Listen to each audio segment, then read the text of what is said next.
Hello friends, welcome to Standardization World channel. In our last lesson, we studied the general provisions, the common issues of the technical regulation and standardization. Usually, in capitalistic countries with a market economy, operates two-leveled technical regulation system, where the first level is the safety and the second level is quality. And these levels are in fact the key elements of the technical regulation system, the safety and the quality. So on the first level, the safety requirements are contained usually in the technical regulations as a documents and or in mandatory standards. And on the second level, the quality requirements in voluntary standards. And today we are going to take a closer look to the standardization process. So as we remember from the last lesson that standardization actually it is the activities aimed at developing standards. And the standard is a document containing safety or quality requirements for the products, processes and services. When we talk about the standards, the first thing that we all need to know is the principle of voluntary application of standards or implementation of standards. The principle of voluntary application of standards. That means that by themselves the standards usually all are voluntary and everyone has the right to choose the standard for himself. So the thing is that there are a lot of different standards. There are international standards, regional standards, national standards, or some other types of standards.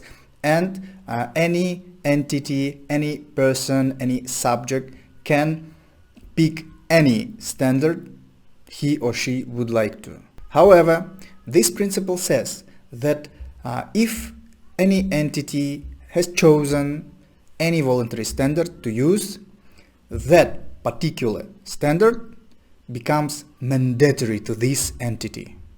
It is almost the same like choosing the wife. So there are a lot of different girls, the pretty ones, the smart ones, and the smart and pretty ones, and you have the right to choose any of them. But after you choose and get married, so she becomes the only one. And the same thing is now in this situation with the standards. There are a lot of different standards. You can choose any of them, but after you have chosen it, you must fully comply with it. You must fully conform with the requirements of the standard. That concrete, exact standard becomes mandatory to you. And also it is very important that you have to meet all the requirements of the standards.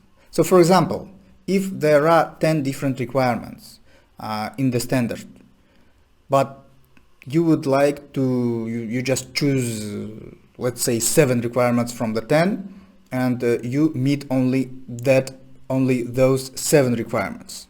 And you ignore the other 3 ones. So this is actually wrong. Since you've chosen the standard, you must fully comply with the requirements of the standard, with all 10 requirements. So as we say, all the standards are voluntary. However, there are some cases when voluntary standard can become mandatory standard to everyone. The first is when the standard is referenced in technical regulation or another mandatory standard.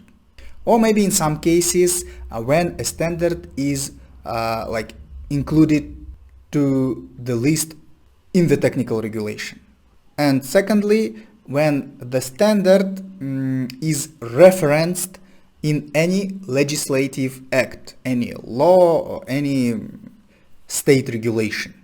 When we talk about the development of technical regulations, everything is pretty much simple. Because the technical regulations always contains the safety requirements and the development of the technical regulations is carried out directly by the government.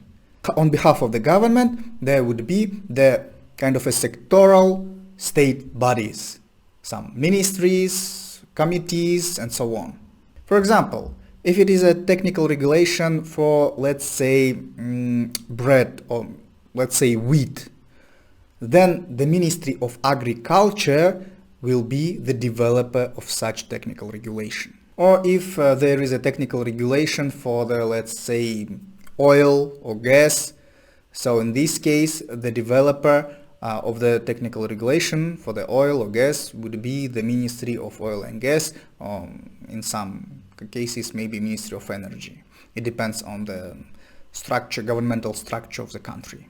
And when we speak about the standards development process, so we can say it is much more complicated and more painstaking. The standardization by itself implies that any existing standard must meet the requirements and the demands of all those to whom this standard will somehow affect, to whom the standard somehow relates, or have any intercepts, interconnections, and so on and so on.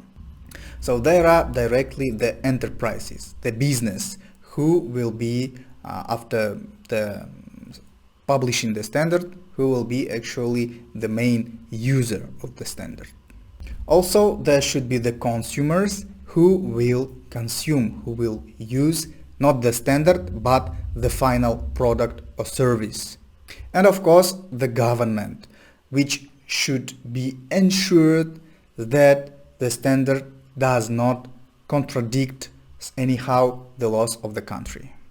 There is such a generally accepted term which is called stakeholders.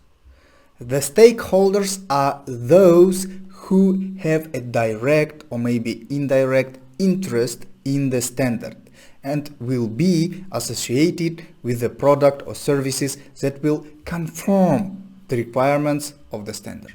Therefore, in accordance to the well-established international practice, there are three main groups of the stakeholders who are actually involved in the development of the standards.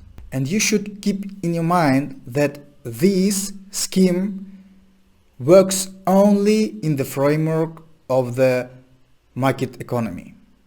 For example, in communistic or any socialistic countries, the process of the development of the standards would be different. And we will discuss it a little bit later during maybe some other lessons. In today's case, taking into account that the majority of the countries in the world, they have the market economies, the capitalism, so that's why we are going to discuss this exact situation. And the fact is that in the market economy, there are actually three main players in the market. So, which are the state, the government, the business, and of course the consumers. And of course the most important distinguishing feature of the market economy is the competition. So the government has its regulatory role in the market and it makes sure that competition is healthy. The business acts as a supplier in the market and it creating the supply. And the consumer acts as the consumer, like consumes the products and the services, and by that the consumer creates the demand in the market. And the standardization system absolutely always corresponds the economical system in the country. That's why the government, the business and the consumers are also the key stakeholders and key players in the standards development process. We'll talk more about the standard development process during the other lecture, about who develops the standard, in what way, what is actually the steps, and so on. Standards also, according to their content, can be divided into several groups. When we talk about the product standards, they can be divided in four groups. So the first one is the standards with the general requirements. for the group of products or for like one type of product. For example, the standard that contains the requirements for the food products. So it contains the general requirements for all the food products. The second group is the standards with the requirements for a specific type of product. For example, bread, or maybe beef, or any vegetable, apple, or anything else. The third group is the standards with the requirements to the production process. Usually, it is the standards for the management systems. And the last one is the standards for the test methods, which contains the requirements for the product testing process. Why do we need the standards for the test methods? We'll discuss during the video lecture regarding the conformity assessment issues. In the case of services, everything is simpler. The standards for services can be divided only in two groups. So the first one is the standards with general requirements for the service. For example, the requirements for the tourism services. And the second group is the standards with the requirements for one specific service. For example, the requirement for the restaurant or hotel, motel, or anything like this. According to the territorial affiliation, the standards can be divided into separate types. So they are the international standards that are developed by international standardization organizations, and the name speaks for itself. The international standards can be applied, can be used all over the world. The regional standards developed by the regional standardization organizations and operating on the territory of that certain region. For example, Europe has its own European standards. Africa has its own African standards. Asia has their own Asian standards. For example, the CIS region has their own intergovernmental standards. Next type is the national standards, which are usually developed by the national standardization bodies of the country. And the fourth one is the enterprise standards that are developed directly by the enterprise, by itself, for its own needs.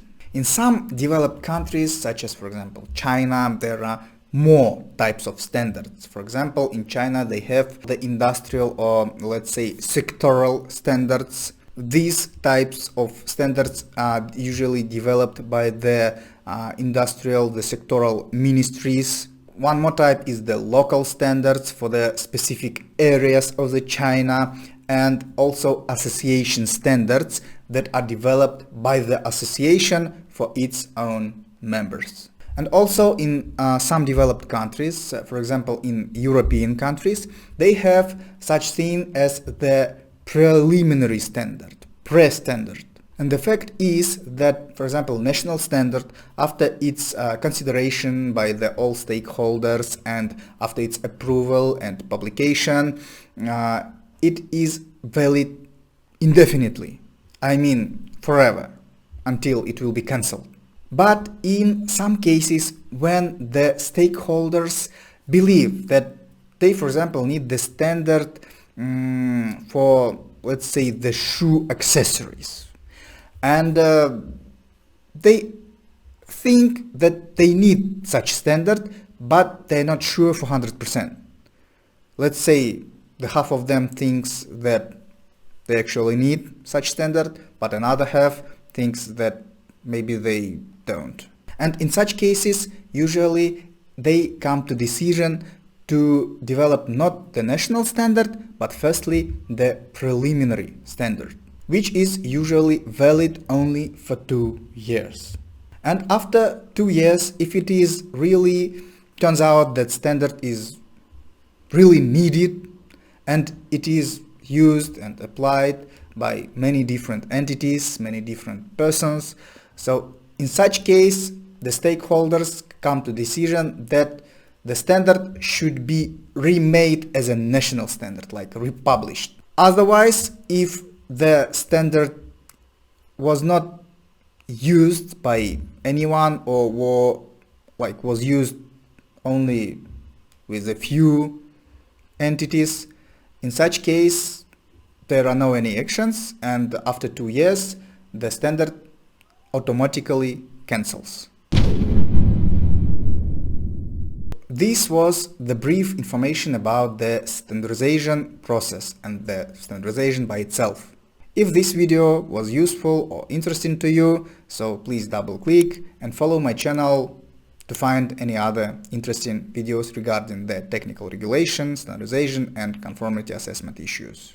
And I would be very grateful if you leave some comments regarding this video, what was really interesting and useful for you and what was not. And also, I would like you to comment me what else would you like to know regarding the standardization, technical regulation and conformity assessment. And I'll try to prepare the special videos for you in the future. Thank you for your attention and have a good day.